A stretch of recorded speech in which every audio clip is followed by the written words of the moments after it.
Jesus Talk Time, February 22, 2026. 2 Timothy 1 verse 7. For God has not given us a spirit of fear, but of power and of love and of a sound mind.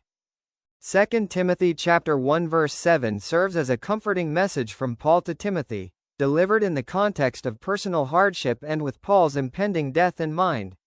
This reassurance is meant for a younger minister who faces the challenge of advancing the gospel as the aging apostle approaches his end. Earlier in the chapter, Paul has reminded Timothy of the unfeigned faith that first resided in his grandmother Lois and his mother Eunice, urging him to stir up the gift of God, bestowed upon him through Paul's own hands. Thus, this verse should not be viewed as an isolated statement about courage.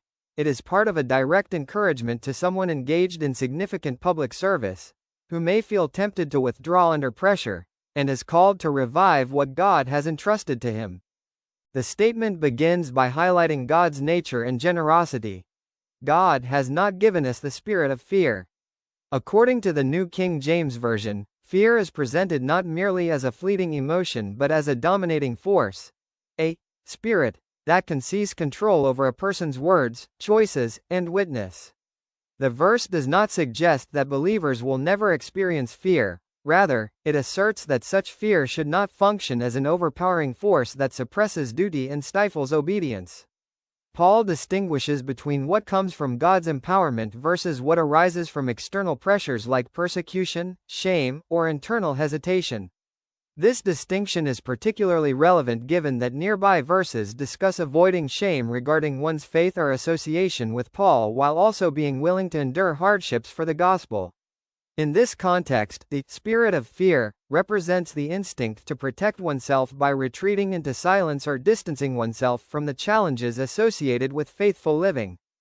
Next, Paul presents a positive contrast through three interconnected gifts, but of power, and of love, and of a sound mind. Here, power does not refer to worldly strength characterized by dominance or pain avoidance. Instead, it denotes divine strength necessary for fulfilling obligations when faced with adversity. It embodies the capacity for testimony when it comes at great cost, resilience during prolonged trials, and steadfastness when one's safety or reputation is jeopardized. Later in this chapter, Paul refers to God as one who has saved us and called us with a holy calling, emphasizing that through Christ, who has conquered death, believers can find strength to act without being paralyzed by fear. Alongside power, love ensures that Timothy's ministry does not devolve into mere toughness or severity. The work he must undertake involves safeguarding that good thing entrusted to him while adhering closely to sound doctrine, a task which can require firmness.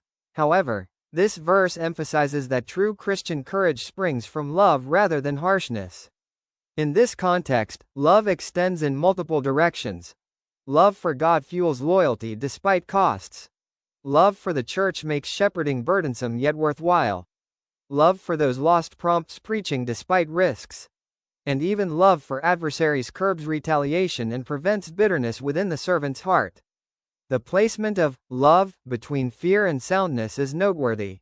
While fear constricts and isolates one's soul, love expands it outwardly towards both God and neighbor. This outward movement serves as an antidote against descending into dread. Thank you for watching.